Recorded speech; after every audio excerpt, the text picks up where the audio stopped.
আসসালামু আলাইকুম। আপনাদের সামনে নতুন আরেকটি ভিডিও নিয়ে চলে আসলাম। আজকে আপনাদেরকে ঘুরিয়ে দেখাবো অমর একুশে বইমেলা এবং সংক্ষিপ্ত আকারে জানানোর চেষ্টা করব বইমেলার ইতিহাস।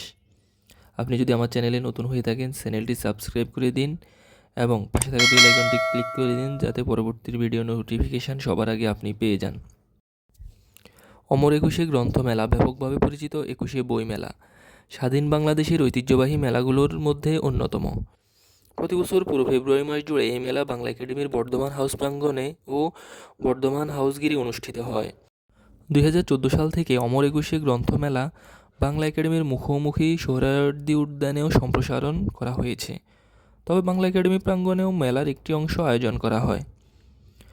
1952 খ্রিস্টাব্দে ফেব্রুয়ারি মাসের 21 তারিখ বাংলা ভাষার জন্য আত্মোৎসর্গের যে বীরত্বপূর্ণ ঘটনা ঘটে, সেই স্মৃতিকে অম্লান রাখতেই এই মাসে আয়োজিত এই বইমেলার নামকরণ করা হয় অমর একুশে গ্রন্থমেলা বা অমর একুশে বইমেলা। এই মেলার ইতিহাস স্বাধীন বাংলাদেশের মতোই প্রাচীন।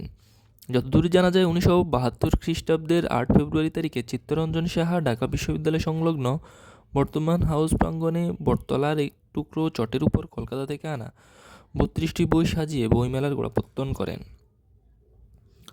এই 32টি বই ছিল চিত্তরঞ্জন সাহার প্রতিষ্ঠিত স্বাধীন বাংলা সাহিত্য পরিষদ, বর্তমান মুক্তধারা প্রকাশনী থেকে প্রকাশিত বাংলাদেশি শরণার্থী লেখকদের লেখা বই। এই বইগুলো স্বাধীন বাংলাদেশের প্রকাশনা শিল্পের প্রথম অবদান। 1972 থেকে 76 খ্রিস্টাব্দ পর্যন্ত তিনি একাই বইমেলা চালিয়ে যান। 1976 খ্রিস্টাব্দে অন্যান্যরা অনুপ্রাণিত হন।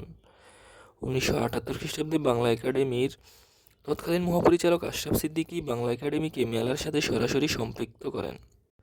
1979 খ্রিস্টাব্দে মেলার সাথে যুক্ত হয় বাংলাদেশ পুস্তক বিক্রেতা ও প্রকাশক সমিতি। এই সংস্থাটিও প্রতিষ্ঠা করেছিলেন চিত্তরঞ্জন সাহা।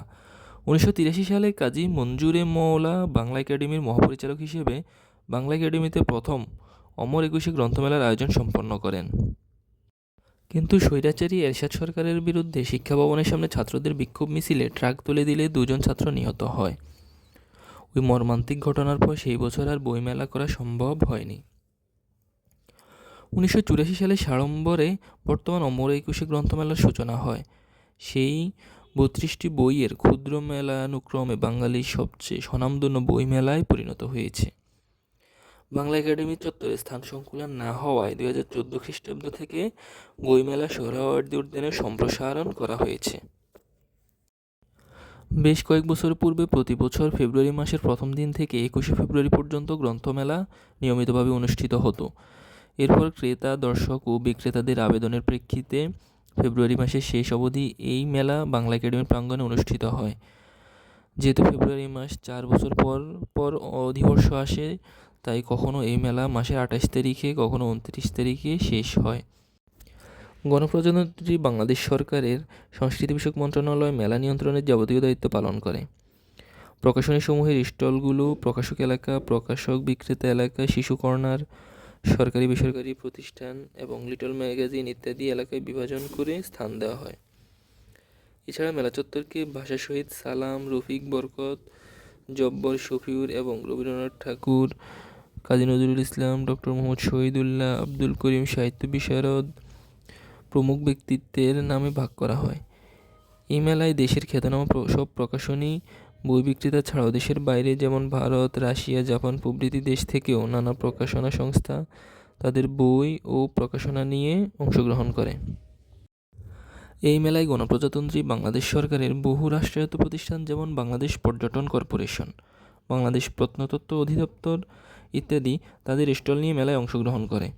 এছাড়া বিভিন্ন সরকারি বেসরকারি প্রতিষ্ঠানগুলো অংশগ্রহণ করে।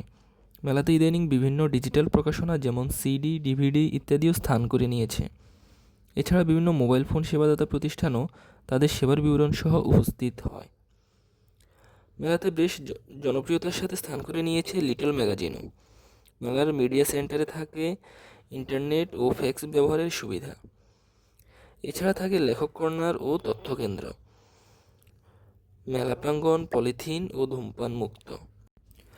মেলায় বই বিক্রয়ে 20 থেকে 25% পর্যন্ত ছাড় থাকে।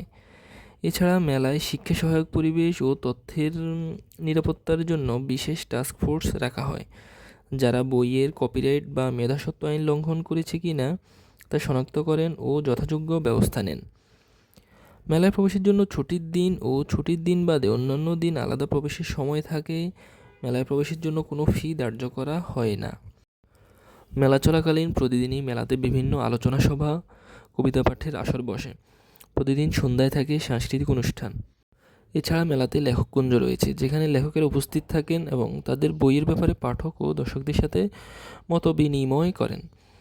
এছাড়া মেলায় তথ্যকেন্দ্র থেকে প্রতিনিয়ত নতুন মোড়ক উন্মোচিত বইগুলোর নাম, তদীয় লেখক ও প্রকাশকের নাম ঘোষণা করা হয় ও দৈনিক প্রকাশিত বইয়ের সামগ্রিক তালিকা লিপিবদ্ধ করা হয়।